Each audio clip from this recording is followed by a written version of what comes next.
This is Danny Gould with the Gould team selling Silicon Valley, back with your Silicon Valley market snapshot for the week of February 11th. Guys, happy Valentine's Day, by the way. Tomorrow is Valentine's Day, and if you're fortunate enough to have a special someone in your life, bring that person in close, give them a little smooch, and watch this video. Guys, there's a lot to talk about today, and a lot of the same recurring themes that I've been discussing in previous snapshot videos are holding true. And it's very interesting, very fascinating what's going on in the real estate market right now, because right now there are pockets and micro areas that are getting multiple offers, record-setting prices, and then other areas where it's just like crickets. So it's like, where's the disconnect here, and what's driving that? And I think that if we dissect the data just a little bit more, we can start to understand exactly why that is. Now, I do have the heat maps here for this week, and I wanted to kind of run you through them real quick. Let's take a look. So, look, active listings for Santa Clara County year over year. You'll notice everything's in the black. Don't pay attention to the man behind the curtain. Santa Clara data, I don't know why it didn't get filled in, but look, I mean, almost triple-digit increases in every single area for inventory year over year. Now, again, this should not come as a huge surprise to anyone. This is now the new normal, at least for this year, because last year the inventory was so low that comparing any data to last year's data, there's going to be an increase, right? And in most places, 2 to 3 to 4x the number of inventory that there was last year. So crazy to think about, really, when you start to really think about what that could mean for the future of Silicon Valley housing. Whereas, if you notice the pending listings, don't pay attention to Santa Clara. Santa Clara data got messed up this week. I don't know why, but almost everywhere else you see we're in the red now.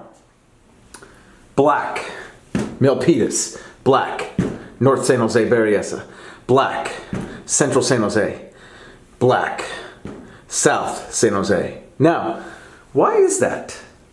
Why is that? Just a tiny bit of increase, but almost all of the exterior areas, what I would consider probably like the better school districts, right? The more attractive options in terms of housing, I would say the A areas, right, are almost all in the red. Why is that? Why is it that the most attractive areas are now in the red? Well, what's happening in these areas right here that are in the black, they are providing affordability that is no longer present in these areas, right? And so it's almost like price relief, right? And so what you're getting in these areas right here is exactly that. It is price relief for the buyers, right? And we are seeing pending listings going up, because here's the thing, right? There's more inventory, right? And so that inventory, some of that additional inventory in those areas is being absorbed because the prices are nowhere near where they are in a lot of these other areas, right? And so just a couple weeks ago, we saw some of these areas in the black, and now they're in the red. And the reason that is because we see this every single year. It's not like this is like the year where like this is happening. This is every single year. We get migratory patterns, right? It's like literally like migration, right? Where things get hot here in the nice areas, right? In the A areas, and then eventually prices go up, and then everyone flocks to the more affordable areas, right? And vice versa. So it's a wave, right? And then once everyone flocks here, prices go up a little bit, and they're like, oh my God, I could get the same house over here for like, and then they go back over here, right? So it's the same thing. It's the same thing, just a little less exaggerated than it was last year, simply because there's more to choose from. Right? And because there's more to choose from, and because there is more inventory in general in Santa Clara County, these patterns still exist. They're just less pronounced because there still are good houses in these areas that are sitting. negative 6% Campbell, negative 36%. It means there are less houses being sold this year than there were last year, right? Being absorbed, right? And as long as that continues to be the case, then yeah, we will see this ebb and this flow.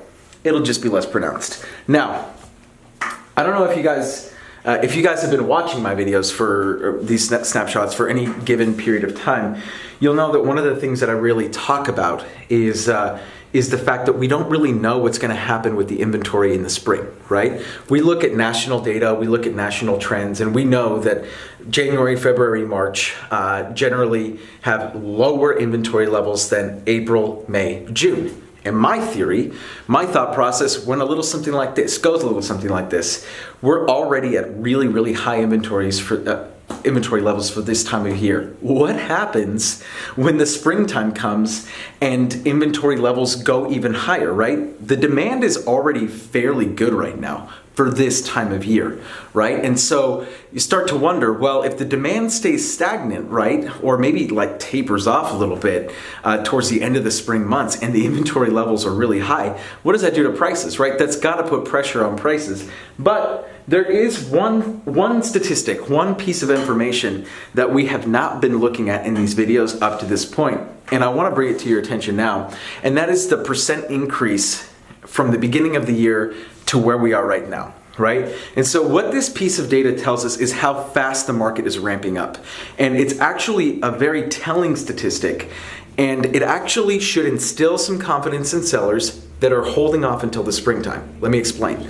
So, look at this data.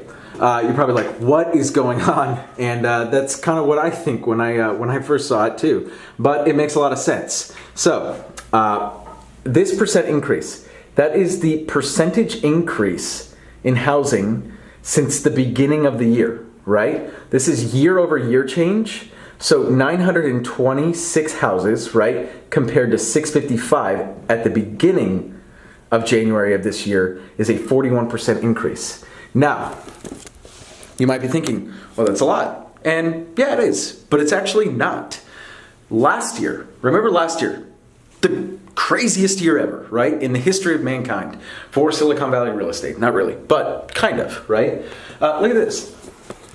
78% increase at this same time last year from the beginning of the year, right? So the market last year, I don't know if you guys remember, but it started off like super, super low inventory levels, and then it skyrocketed right through the spring because everyone saw what was going on with the market. They all put their homes on the market, and then by the end of last year, we were tripled. We were like in crazy inventory levels for that time of year, right? So the market took off, and so the percent increase is indicative of that, right? So the market, the inventory levels increased at a much faster rate than they are increasing this year. This year, we're actually a lot closer to where we were in 2017 and in 2016. That should instill confidence. That should instill confidence in sellers right now because the market's behaving in terms of inventory the way it traditionally does in terms of how much inventory is being added day over day, week over week, month over month, right?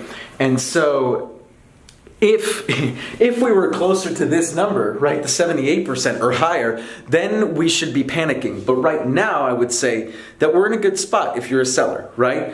Definitely not time to celebrate, and don't be holding your home on the off the market until June or July if you're thinking about selling. The frothiest time is going to be the next 3 months, right? Or maybe even like the next 2 months. But I think this statistic in and of itself should instill some confidence in the marketplace, especially if you're a seller. And if you're a buyer, I think it incentivizes you to perhaps make a decision sooner rather than later. So guys, this is all I have for you at this point. I think that as we continue on, this is going to become even more and more important. And so be on the lookout for more of this type of data, the ramp up data. I'm just gonna call it the ramp. How are we ramping up or ramping down? You know who it is, guys. It's Danny Gould with the Gould team, selling Silicon Valley, and I'll catch you all in the next video.